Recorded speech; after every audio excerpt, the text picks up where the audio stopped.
All right, we are live. Welcome everyone to Controlled Chaos Live, episode 14, I believe it is. Sure is, episode 14. Yep. Tonight, where did that come from? That just come out of nowhere. Anyway, tonight we're going to be talking about some poltergeist activity, some things that we want to point out to everyone that ain't so quick to point out poltergeist activity. A lot of people want to, right off the bat, say that it was some kind of poltergeist, and it never really is. So we're going to, also talk about some viral videos tonight. Some viral videos that's going around, some fake videos. You see these all the time. You know, you go in there and have the perfect apparition, and anyway, this is the kind of show we're going to have tonight, so we hope everyone stays with us, because Frank's antics are starting to become a little unnerving for everything, you know, because I've got to sit here and come up with things to say while he's jerking and throwing and trying to show how fake videos can happen. Hey, you weren't supposed to throw that like a fastball. I almost didn't make that.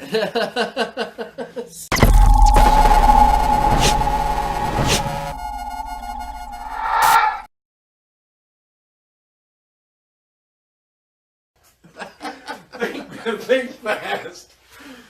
Wow, boy, that thing comes flying. I didn't know a poltergeist will throw it at you that fast, Frank. Oh. Welcome, Frank. So, welcome. Okay. So, anyway, thanks for tuning in tonight. Welcome to Controlled Chaos Live, episode number 14. Can you believe it's been 14 already? I don't know. I have a concussion. I don't know what episode it is anymore. I get hazard pay out of this or something. So if you watched any of that was not real activity. Okay, just putting that out there. But that was completely staged. We're putting that disclaimer on there. So completely staged. We do not have any activity going on right now, as we know of. We have captured activity that we didn't even know happened during our show. One of the videos on. But the poltergeist that was causing all of that just a moment ago's name is Frank. Yes, this little skit came from that demented mind of his. We don't talk about these little skits we put on any during the week. It's like we show up for the show, we set up and go, hey, let's do this. Right. And it turns out like it was pretty good. Right. Except for the bottle. He said he was going to throw around me. I think I saw it in his face right before he threw it. I saw it in his face. He's like, "Yeah, I'm going to get him." Well, y'all heard what he said about me last week. I mean, come on, you can't blame him. No, but the reason we did that is you do see a lot of videos with those exact type things happening.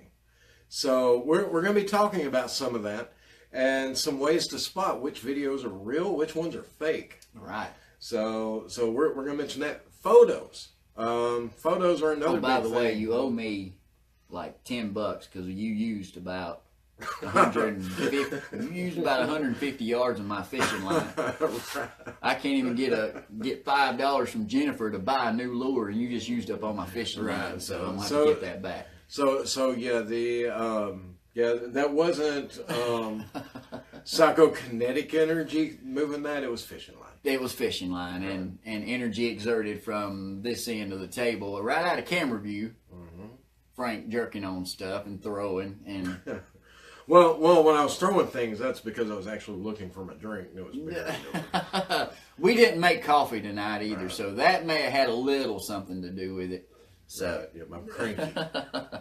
But hey, we thank everyone for joining us. Like we said, that was going on earlier in the show there. That was just a little something we put on for everybody, just to show that people can put these fake videos on, and they do a lot of times. And just going to give you little tips and little helpful tips to be able to point out these fake videos. Right. Now, keep in mind, us rigging that up, that took, what, 5 minutes?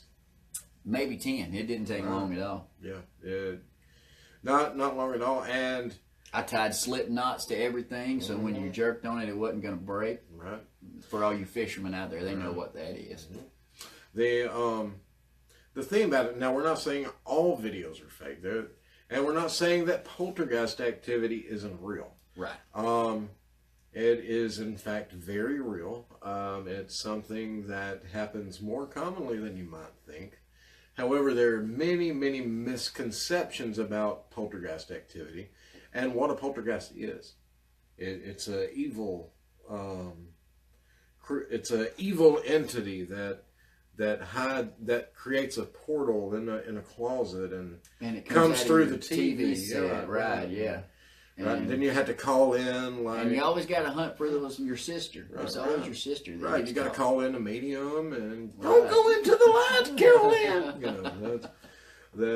That movie scared me to death because I was a little kid when that first came out. Right. I mean, honestly, I don't remember when it actually came out. I just know I was a little kid when I first saw it. So. Did you know that was not based on a true story, but it was inspired.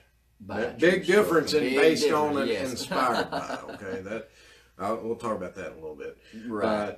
But yeah, that was inspired by a true story. Mm-hmm. So I did not know that. I knew a couple other of the horror movies were inspired and based on true stories. A couple of them I've watched. A couple shout outs real quick. Scotty Meadows, he's watching tonight. He actually, before you showed up on camera, asked, did Frank get kidnapped by aliens? No. I wish. Scott Elliott, thanks for watching. Pink Floyd, our guest from last week. The last two shows, actually. Yep. And to clarify, the aliens are busy right now. They're distracted that, SpaceX happened, That's right. the car that they released. I know, yes. So right now they're actually orbiting the Earth trying to figure out why there's a car in outer space. Elon Musk. Right. Really. Right. He's got all the aliens distracted. We haven't been able to get them to answer all day. Pink, hello, thanks for joining us.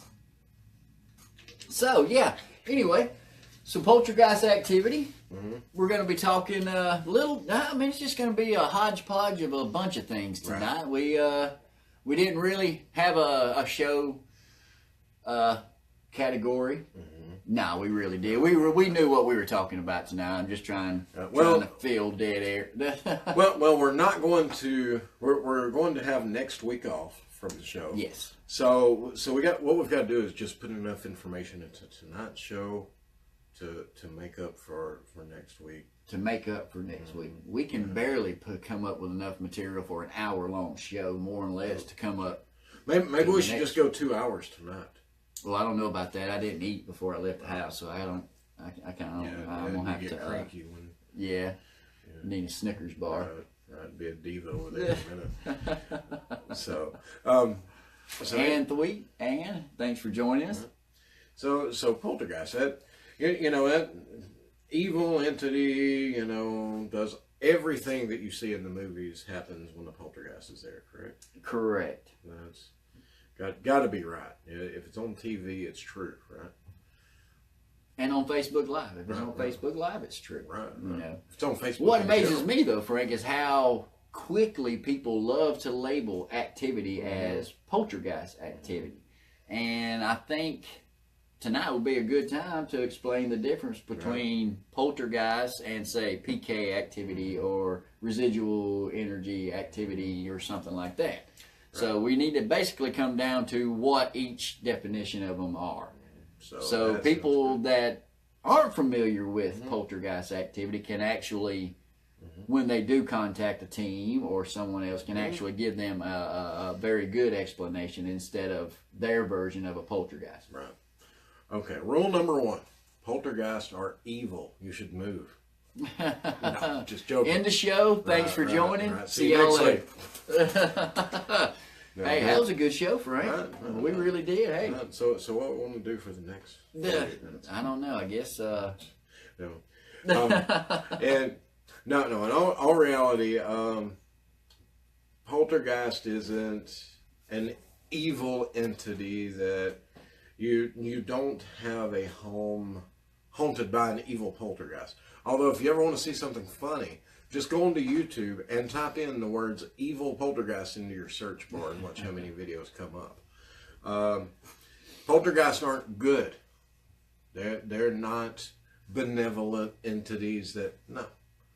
As a matter of fact, they're neither. They have no consciousness of their own, no thought process of their own. Because a poltergeist isn't a dead person. It isn't a ghost whatsoever. What a poltergeist is, it is an extension of a living agent. A living person creates a poltergeist. So you're saying a living person actually puts off that type of energy to create a poltergeist situation? Yes. From a living person. Right. And a lot of people right now are thinking there is no way. Objects move and voices being heard and scratches, physical attacks, all of this. But I want you to keep in mind when we talk about this that it is very possible. If you think that's sensational, then think about a residual haunting. Every residual haunting is a recorded moment from a living person's lifetime. A living person and an experience, an event that happened, or maybe a routine is recorded. Or it could have been their very last moment. Right. It might have been their last moment alive, but it was during their life. And when you consider just that moment, that scream, that shudder, that the footsteps, the pacing, the walking through the house, the mother calling the kids to come down to eat, the brewing coffee and cooking bacon every morning, just whatever, was that living person put off a strong enough energy that was absorbed into the environment. When I say energy, for, just in case you're not used to hearing me talk, anytime I say that, I don't mean in a metaphysical sense. I mean in a biological sense, neurologically putting off energy that our brains run on, that is measurable by EEG machines, that actually can be detected. This is nothing esoteric about it. Well, you are using some big words tonight. Right. Yeah, I mean, that's why I'm sitting over here quiet, because I'm fixing to start Googling some of these words you're using. You got to stop there. It's because of the books. I feel is that where you get that stuff from? I stayed at a Holiday Inn Express last night. Oh, okay. Well, shoot. Hey, I need But yeah, it's not any type of form like that. It's where that moment in that person's life is able to put off such a strong energy that it is absorbed and recorded and can be played back for 50 years, 100 years, 200 years after that person has even died. But just the fact that not all residual hauntings are dead people. Many of them are from a living person who has simply moved.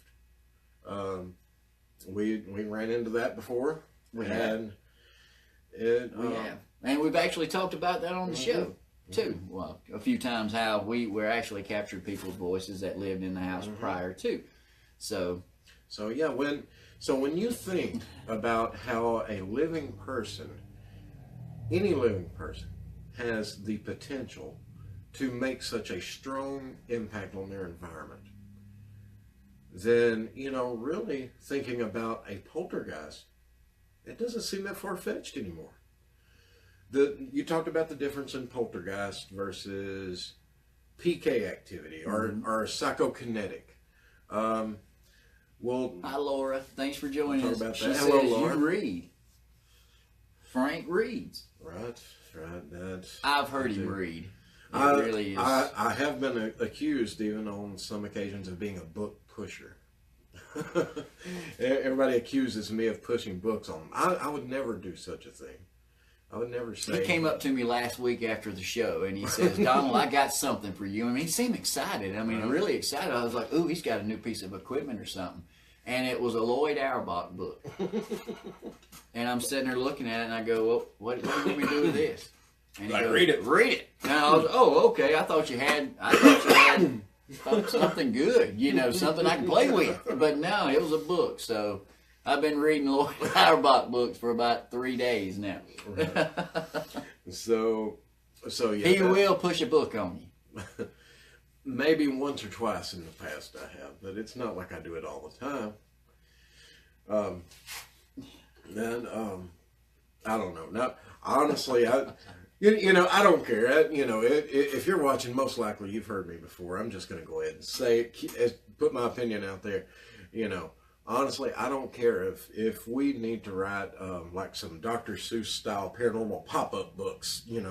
We got to do something to get some people reading, because there's a lot of people out there that need to read books. And that comes from this side of the table, too. I mean, I don't do near the reading that I should as a paranormal investigator. I go out there and I try to wing it sometimes, and it will come back and bite you in the tail if you are not up to speed with some of the stuff that are in these books that can really help you out during the investigations. So reading is actually a good thing, even though I know I don't like it. If it takes longer than a couple minutes to read, I'm gonna scroll on through. I was just thinking, what if instead of have you ever seen or heard of the big pop-up book of phobias? Yes. This is a real thing. The big pop-up book of phobias, or excuse me, the pop-up book of phobias. Real thing. Google it. It's awesome. Maybe we could do the paranormal pop-up book, and you open it and there's like a ghost that pops up. And, I mean that would give me. I would read a pop-up book. I mean, heck, scratching. Who doesn't like a pop-up book? Open it up and up pops a dinosaur. Right, and turn the page. A K2 meter pops up. K2, next page. Frank pulls up, and it's like, close the book. We're done. Why is Frank in a book? Not. But one page, a big orb pops up, and it's got a little movable thing on it that says, "I'm not a ghost. I'm not a ghost." Next page, a big thing of lemon pledge. Did you have to bring up orbs again? We have made it 8 shows without having to talk about an orb. I know, I was getting antsy. Well, it was because of the message we must have got the other day. That there was some orbs mentioned in that. And, you try to tell people, be nice. Kind of steer them away from the orb debate. It's no longer debate anymore, I don't think. But well, that honestly, if you're having orbs, you probably need an exorcism with... Be careful, Frank, because people are just now joining, and with you don't Lemon Pledge and Mr. Clean. Hysteria. There you go. The power of pledge compels you. But you can also put orb videos and into the fake video pile now, because a lot of people, the orb debate has really been debunked. Oh, yeah. I mean, numerous times. It just took so long for people to actually catch on and actually grasp the concept of flash and dust and moisture. In the old Sony Handycam, or not Handycam, but in their old Sony DSLR manual for their cameras, they actually have a section, they call them dust halos. And they have a section of the instruction manual of how to prevent orbs in your photos. So the people at Sony are, I guess, Ghostbusters. I guess so, or they've gotten so many complaints, or I don't know. Because to this day, still, even after, and I know this debate has been going on for 5-6 years now. Oh God, longer than that. I remember probably the orb longer debate. Than that. I remember the orb debate like in '99, 2000. Oh wow, that was even before I got into the paranormal. So we're talking AOL chat rooms and GeoCities, where you had to have the dial up. Right, you had the line, it had the dial up line. Right. As soon as this number quits ringing, I'm going to debunk these orbs.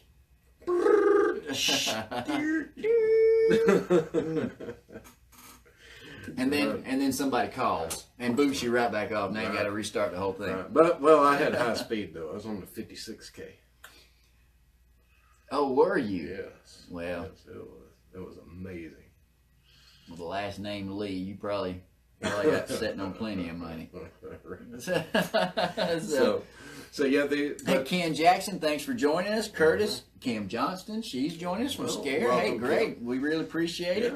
Laura says dust halos. She likes that. Right. I'm going to start calling them that. I'm surprised that you haven't already, because he loves, when he learns a new word, he loves to say it over and over and over and over again. Dust halo. So dust halo is his new word for the week. It's like Pee-wee's Big Adventure. We should name, what's the secret magic word this week, Frank?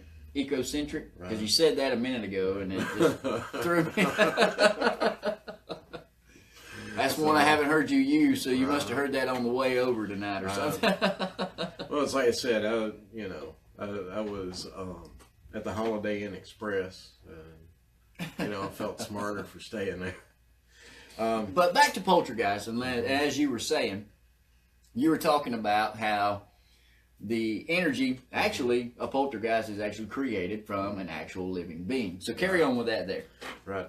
The poltergeist, and if you look up this version of it, you're going to see, and this is wrong too, you'll see, poltergeists typically come from a teenage girl going through puberty, lots of emotions. She creates a poltergeist. It is centered on everyone in the home. So they're basically saying, or what you're talking about is they're taking a young child in their puberty years where their hormones and everything is changing. So the energy they're putting off is probably a little more different than most everybody else's. Is that somewhat in the ballpark?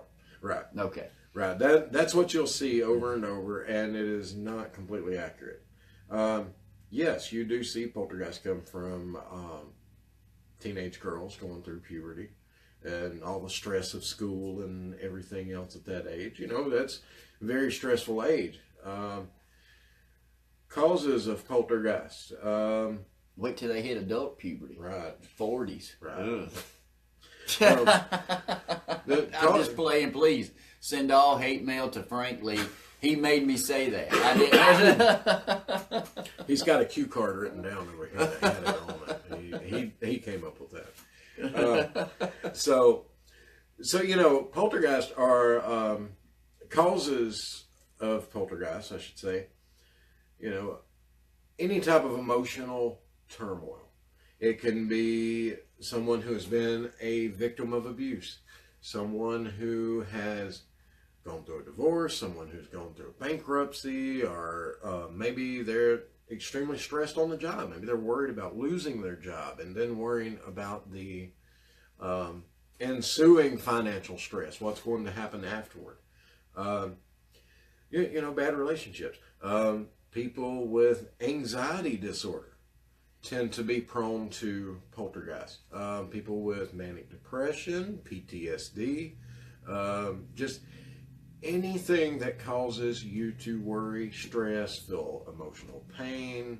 So a lot of people, a lot of times, people who are using drugs, that can be a major factor in a poltergeist case. Now, what type of you're talking about some of the things, the stresses of life, everyday work. You're talking about something someone goes through on an everyday basis. Right. So you're saying we're walking around here putting out poltergeist activity when you're stressed out, or is it more of a?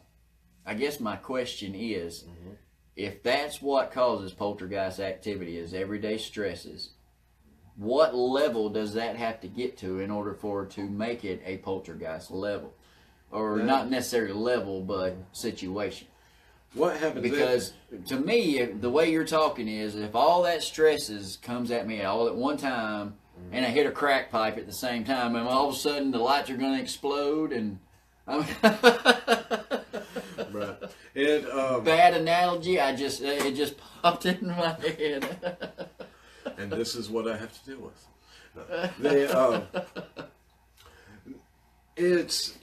These are common everyday stressors, and if you notice, most of the things I mentioned don't really affect teenagers as much as they do adults, especially middle-aged adults later on in life.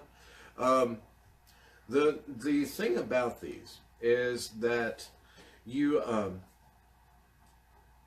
different people handle stress in different ways. Some people are able to get out on the weekend, maybe go for a hike or, get out, go somewhere, road trip. Maybe they're able to even come in the evening and have them a drink or two, and maybe that's enough for them to unwind. Most people never get to the level of causing a poltergeist. But, because different people deal with stresses in a different way. What a poltergeist is, think of your water heater at home. For those of us who haven't switched over to tankless yet, think of the old style water heater. What's a water heater? Right. I get mine from a bucket out of a well, uphill both ways. Right. That your water heater has a valve on it called a pop-off valve. What happens is the hot water comes in. If it comes in too hot, if it's building up too much pressure, have you ever heard of a water heater exploding? Mm-hmm. What that's caused by is a faulty pop-off valve, or relief valve. The relief valve on the water heater, when it builds up pressure, it will discharge some of that water that's inside it, and to make room for the expansion, so that it lets that pressure off so it doesn't blow up. That is about the best way to describe what goes on in a poltergeist case. A poltergeist, someone, say I'm someone that bottles things up. I don't say how I feel. I just kind of take it and it sticks with me, and I carry it with me. And it builds. You need to work on that. I'm thinking, okay, I got up this morning. I had to go to work. I was behind at work. I had to go in early. Then I dealt with people all day at work that I didn't like. They were stressing me out. They were rude. I was mad.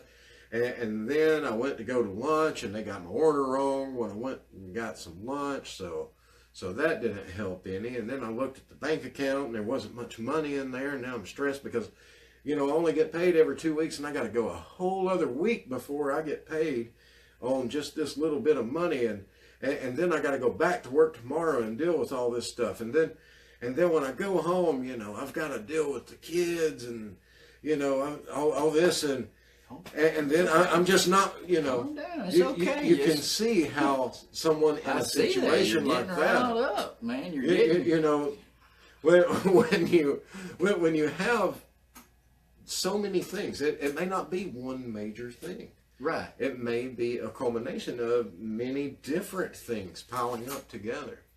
But if it kind of gets bottled up inside, well, eventually something has to give. And kind of like the water heater, that pressure builds and builds and builds till you kind of explode, sometimes. Well, to some people who maybe things are bothering them that they don't feel that they can talk about with anyone. Maybe they don't have anybody to, as the old expression goes, vent to. Right. Now, when you're saying this, how is it that people get they want to label the activity that's happening in their home, they want to label it a poltergeist activity? What are the similarities between, paranormal activity and poltergeist activity, and why is it that that a lot of people like to connect the two? Because most people don't truly know what a poltergeist is, or don't know how to distinguish between a poltergeist versus, some type of entity there. Because, we're talking about poltergeist activity. They're going to move things. They're going to throw things. They're going to scratch you.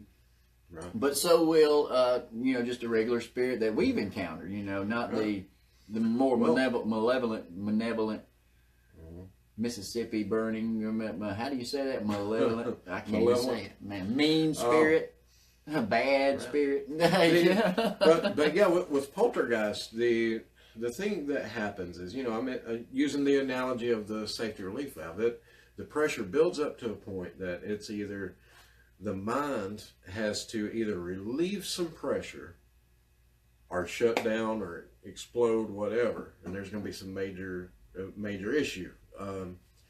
So what it does is the pressure builds, it releases that energy. And usually right after a poltergeistic release, the person will feel better for a few days afterward. Laura makes a good point in chat as well, that she says they are not aware of it's happening in themselves. So that's a good point. Good, something we should have brought up for sure. Yeah, they they'll feel better for a while, for a little bit, because this pressure has been relieved from their emotional state, from their mind, and then it starts up again. It starts. Just because they have a pressure release doesn't mean that it's not going to be the same way when they go back to work on Monday or next day, or when the husband comes in or the wife comes in. Right. Yeah. So what happens? It releases again. And what a poltergeist is, it is basically that released energy that is acting. It's linked to a living person's subconscious. You don't release, controlling, manipulating a poltergeist, creating one is not something you do consciously. It is completely subconscious. Most people have no idea that they've even done this. But you'll hear in these cases where the people and objects are being thrown, and you'll hear every time they get upset, have a bad day, the activity ramps up. Why? It's not that the spirits are angry that they had a bad day. It's that that person is upset, and this mass of energy that they have released is still connected to their subconscious. It's still acting out in their subconscious mind. A lot of people will, in a poltergeist situation, the person that releases it is referred to as the epicenter. A lot of times that person, or the agent will feel that they will be attacked too. People are, they're seeing shadows, they're hearing voices, the objects are moving. Physical attacks, scratches, slaps, burns, things like this. Just phenomenal. And people think, well, why would I attack myself? But if you think about it, many times when a person is under such emotional distress that it builds to that level, they usually are angry at themselves in some form or way. It may be a feeling of guilt, a feeling of remorse, a feeling of anger because of maybe some decisions they made. Maybe they're obsessing over things that they should have done different, even if they aren't very mad at themselves, or subconsciously they are. Mm-hmm. So it only makes sense that they're going to be attacked too. And the thing of it is, like you had mentioned, distinguishing a poltergeist from a regular haunting with PK activity or psychokinetic activity is very hard to do. Or, the question is this a ghost moving it, or is it a poltergeist moving it? Right. And the thing that's just it. We haven't, as far as I know, since C.A.S.P.I.R has been together, we haven't experienced any poltergeist activity. If we were to go to an investigation, do the investigation, we have all these things happening. What has to happen in order for you to say, this is you, this is poltergeist activity, you're the agent? What has to happen? Does this take more than just one night? Is this something that you have to monitor quite often in order to get that answer, or is this something that you can walk in and go, "Hey, this lady, right?" Whoa. Well, that's when you break out your meter, it lights up, and you say, "Oh, that's poltergeist," and walk out, be done. Yeah, right. Okay. No, they pick up a couple finger sandwiches they made and carry on. Right. Okay. Super easy. No, distinguishing a poltergeist from like PK activity, the only way to tell the difference, there is no piece of equipment that is going to tell you the difference. Right. That there isn't, well, I mean, there's not even a piece of equipment that's going to tell you, hey, there's a ghost here. Right, exactly. You know, let alone distinguish the type of entity, or, you know, if it's one, or is this a poltergeist? You know, I don't have a little, you know, this doesn't have a little setting that says beep, beep, beep, poltergeist. Right, You know, I mean, if it did, it would have, you know, grandmother spirit, right, children spirit, demon, poltergeist, you know. So, yeah. So right, and it just doesn't have it. Middle finger sandwich it. Right. Jennifer, my wife, my lovely wife, throwing out snide remarks like that while I'm trying to do the show. so she's being in the peanut gallery tonight. Yeah, she is. She's But the only way to distinguish between a poltergeist and others at times, sometimes it's a little easier, sometimes it's not, because it's not. Some people bottle things up so much that it's not quite as obvious. Laura says she had a case. The wife was doing it to the husband. Mm-hmm. I think she was doing it for attention. Mm-hmm. So, I guess Laura was talking about she had a case where the wife was actually... It was almost, I know exactly which case she's talking about, and it almost seemed like Munchausen syndrome, where someone will attack someone, abuse someone, keep them sick, keep them ill, for the attention that they get in the role of being that person that they're attacking, caretaker. Well, if she was taking it out on her husband, wouldn't she be aware of that? What she was doing it? What is that? What she was saying, that she can actually control her energy that being able to put forth, or you know what we were talking about earlier. It kind of you kind of get into a gray area there, right? Because the signature trademark of a poltergeist versus PK activity is poltergeist is completely linked to the subconscious. There is no direct conscious will or direction provided to it. Meaning, if you can control it, it's not a poltergeist. Or was she just whipping up on her husband and going, "Babe, I don't remember it. It must have been that poltergeist got a hold of me."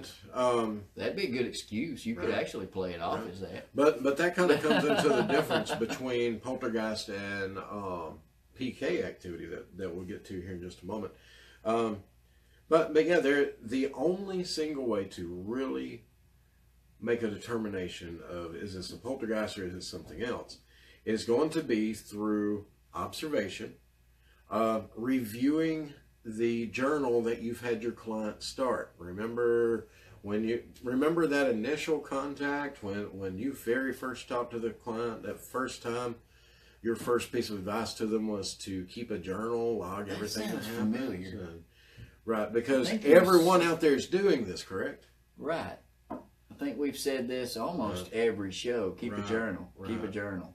Keep a journal. Keep a journal. Because that journal, I'm sorry, it doesn't matter how fancy the equipment is, what you buy, how much you spend on it. It is not going to give you as much information as that journal will in the long run. That journal is going to show you the patterns, the experiences, and give you a lot more diagnostics than something like this. And time frames to where you can actually take the things that you're using and compare them to the personal experiences that you're having. Right. And did you know that the journal is also going to help you know when is the best time for you to set up, investigate, and observe what's going on? Wow. It tells you a lot of things. Right. It tells you when, it tells you who needs to be there, when the activity is most likely to occur, what the situation needs to be to possibly trigger the activity, so that you can observe it and measure it. All of this is from a journal. So that's why you have to stress to your clients. When they call you and say, "Hey, I don't think something's right," that phone call right there needs to be the one where you say, "Okay, you need to get you a journal. Start it, backdate it, keep it regularly." One of our former clients, Sarah, she came on tonight. She says she's had one since 2011. And she actually started that before she even contacted us. Right. So now that we know what can cause a poltergeist, let Let me see. I guess the best way to get rid of one would be, bring in like a shaman or. Can you get rid of one? Maybe give them maybe burn some sage. Give them a Valium if they can't handle stress. Right. That's what I say. Give them a can of Budweiser and a Valium, and hey, you're done for the night. You're good. So you see this all the time. Of how it's a poltergeist instead of an actual entity, and no house blessing, no priest, shaman, witch doctor, voodoo guy. It doesn't matter what. It's not something that you can get rid of like that. Right. Poltergeist is very, very hard to get rid of because really it takes time and it takes healing and it takes a lot of major life changes to truly get rid of a poltergeist. What happens is that poltergeist, it doesn't matter what you do today. If you're going to come home stressed, or if you're going to be in the same mental condition that created the poltergeist today, if you're going to be that same way tomorrow, then it doesn't matter what we do today. Tomorrow you're just going to feed it more, and the more you feed it, the less likely it is to go away. Right. Right. And that's what you're doing is when you're keeping the situation the same that allowed it to be created, then you are feeding it regularly. Starvation is the only way to get rid of a poltergeist. It is the best way to say it. And especially if it does the way you say to some people, that it gives them a feeling of euphoria, somewhere similar to what a drug gives to you after its use. So some people do it out of necessity after they've done it for so long to get that. Right. Well, a lot of people to get that feeling. A lot of people in a poltergeist situation. And Laura says therapy is also sometimes required and needed. Therapy is one of the number one. That's very good. That is one of the best ways to combat a poltergeist situation, because sometimes it might not be a month, 2 months, 6 months that this person has been dealing with it. For some people, they have been dealing with it so long before they reach out. They might have been dealing with it 10 years, 20 years, 30 years. And it sadly becomes so familiar to them that it's their way of life. It's their everyday routine, right? And to combat that, I made the analogy of you have to starve it to get rid of it. That's essentially what you have to do. You have to consider what are the factors that are stressing this person out enough that they're ramping up to that level.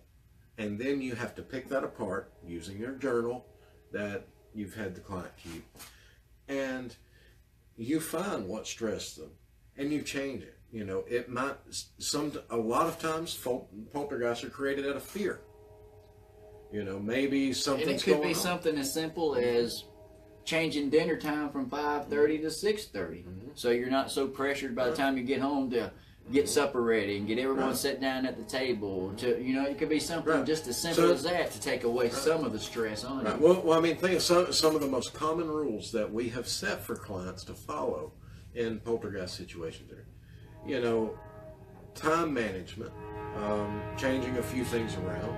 Here comes the train. There comes the train. We thought we might be able to get through the show tonight. Time management. Not watching horror movies, or maybe they're a big Ghost Adventures fan or whatever, and they're like all into it and think that it's real and all this stuff. So they're watching it. Not watching that anymore. Be careful talking about my man Zach. Right. Ghost Adventures is real. Right. Oh, did I let that slip out? Well, I can't even say it was a straight face. Right. I heard that train.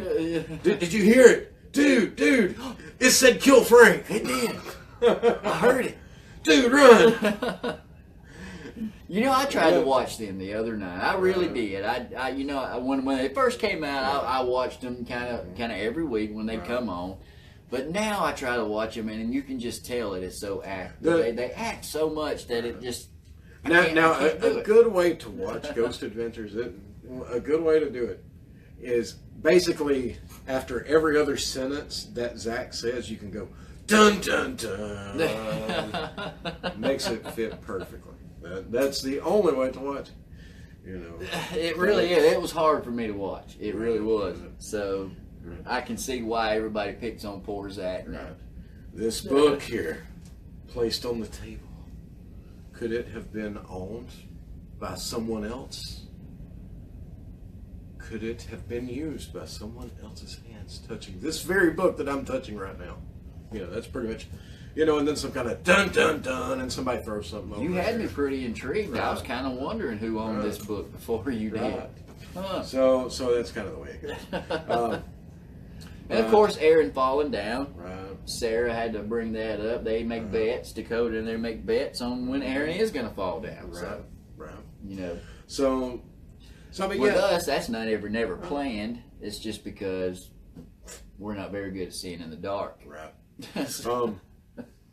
But yeah, for getting rid of a poltergeist, the most common things are going to be, you know, adjusting a schedule to help alleviate some stress that way.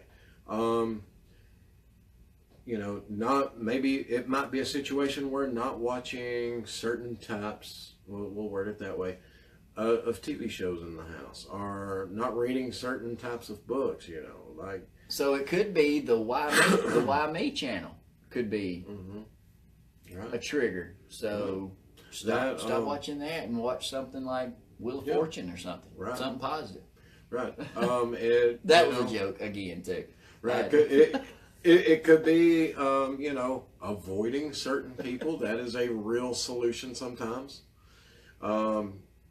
You know, that the thing of it is, when you're dealing with something like a poltergeist, you really have to make life-altering changes so that you don't find yourself back into the same exact situation that created it in the first place. I mean, you can almost compare this to a drug addiction. Right. I mean, some of the things that you were saying is quite similar to a drug addiction.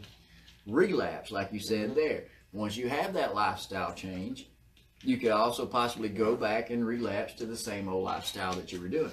Right. And then there again, the activity picks back up, and it's you're the agent pretty much. So, and I'm not saying this to offend anyone. This you know, don't take offense to this, but you know, if you are the agent in a poltergeist situation, then one thing that I would recommend to anyone in that situation is counseling. The reason is the process in the mind that creates a poltergeist is a safety mechanism. That is the emergency release valve that creates it. So if you are able to get worked up enough that it comes to that, then yes, you need to get with a counselor, a therapist, someone who can help you with working through stress ahead of time, more proactively, so it doesn't get to that level. And it will help you feel better, you know, emotionally, mentally, and physically. You know, a lot of people don't realize that stress, fear, anxiety, depression, all of the above, they literally have more physical symptoms and side effects than mental or emotional ones. So stress will literally kill you. So you have to deal with that. Now, what's the difference between poltergeist and PK activity or psychokinetic activity? That super easy. I didn't realize how late it was. Do we have time for that, Frank? Because it seems like you're on a roll here. You're fixing to go through. I've been reading this week. I'm ready to. In a minute, we're going to do the book of the week. Another book. I haven't even read the 5 you've given me already. So the difference is, okay, think of a with a poltergeist. Imagine that I get mad enough at Donald. I'm so mad that even without picking anything up and doing it, without concentrating on doing it, something comes flying at him, an object for no apparent reason that anyone can see flies across the room at him, then that would be very similar to what happens in a poltergeistic situation. Say, I'm not directly thinking about anything to do with him, whatever. I'm not trying to physically pick up anything. So you could possibly sit there saying, you got a grudge against me. Right. We're in the same room, and you're sitting there contemplating on it, and it gets you so angry that subconsciously you throw a Mountain Dew bottle at me. Right. And might not even be thinking about it at the time. Right. It could even be, like you could... Kind of similar to how we started the show. Right. Yeah. Right. That much force and everything. That's similar to a poltergeist situation. Now, say I sit this here, and Donald makes fun of my books, and I get pissed off about it. And I'm sitting here, I wish this bottle would fly off and hit him upside the head. And it happens. Then it is psychokinetic activity. Kinetic, movement by force. Then psycho meaning connected to the mind. That literally means I am simply moving it with my mind. But directly. I am directly thinking about it. That is my intent, is to move it. That is psychokinetic activity. Now, versus if it were poltergeistic, I wouldn't even be thinking about doing it. It would just happen because, something that might have happened a week ago. But that's kind of your difference there. Now, granted, most of the PK activity that we encounter, a lot of times doesn't come from a living person that is present there. Correct. You're right. Like it would if it were a poltergeistic situation or a poltergeist situation. Poltergeist, it's somebody that's either in the house or somebody that's there alive. Right. With the psychokinetic, it could be coming from a living person too. May not be. That's why those journals, the observation. When we go into a place to investigate, we can't be barging in, waving equipment around and cameras and all up in everything. No, we need to be more like a fly on the wall. We need to observe the activity. We need to see what happens in this situation versus this situation that triggers the activity. And a lot of times we will go in and we want the family or the people that is residing in the place where we're at to stay. Because most of the time, that's when the activity is happening. We need them in there as that agent, as that catalyst, in order for us to capture the evidence we're actually looking for. Right. The way I've seen a lot of teams do their investigations is the craziest thing that I can imagine. Okay, so, you've just told me that when you go into your living room, and while in your living room watching your TV, and you are the only person in the house, this happens, this happens, this happens, and this happens. And usually this is every single evening at 3 p.m. So today at 3 p.m. we want you to go to town. Right. So what we're going to do is, since this happens to you in your house at this time, at this place, whatever, at 3 p.m., we're going to come in at midnight, turn off all the lights in the house, and we want you to leave for about 3 hours. Yeah, go find you a motel room somewhere. And we're going to investigate the basement. No. It's not quite the way it works. Right. If you're trying to investigate an occurrence, you have to recreate the situation that is most commonly associated with the occurrence. Find the common denominator to all the paranormal activity that is going on in the home. Right. In other words, we need to put that person in that situation at that time. We need to be there at 3 p.m.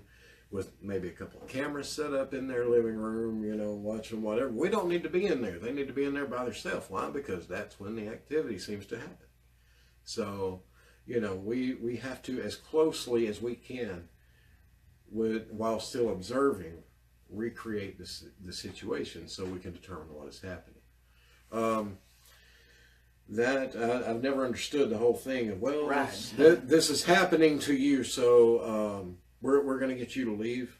Well, initially when we first started, we wanted that. Mm-hmm. But after a couple investigations we went on and nothing would happen while we were there and the people weren't there, but the minute we would leave and they were there by themselves, the activity would pick back up again. So after that, we started inviting the people to stay along with us.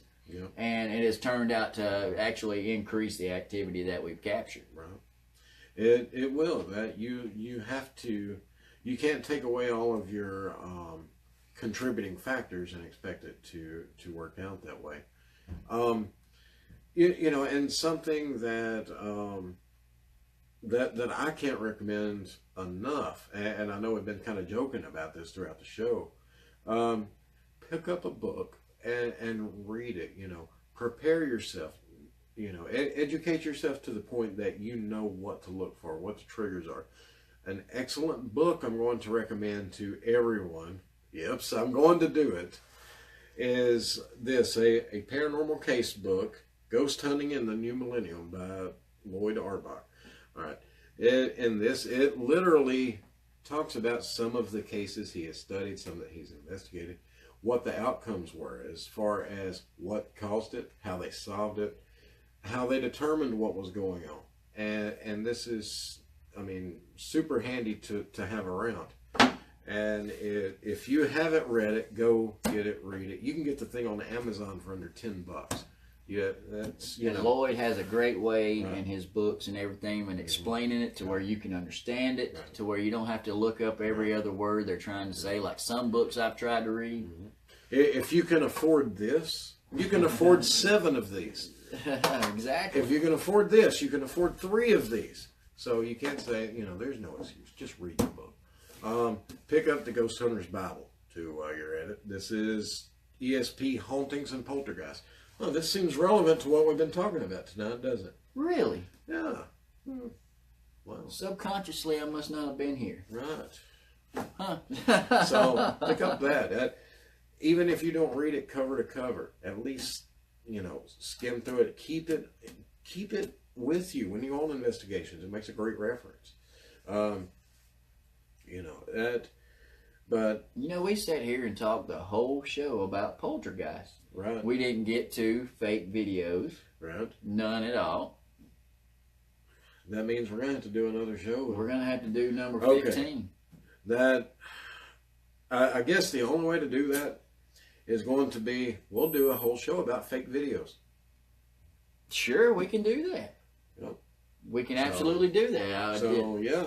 My complete apologies to everyone that we didn't get into the other stuff because I know I But hey, that was some great information, and it's something that I think that we needed to talk about because there are a lot of people out there that actually do label a lot of these low-level paranormal activities that I call, and we don't, you know, there's no levels to it, but I like to say, you know, paranormal to poltergeist, this is a more active and stronger spirit there or energy than what regular paranormal is. Right. So, and I think that needed to be said tonight because there are a lot of things that are actually mislabeled, I should say, activity-wise. Right.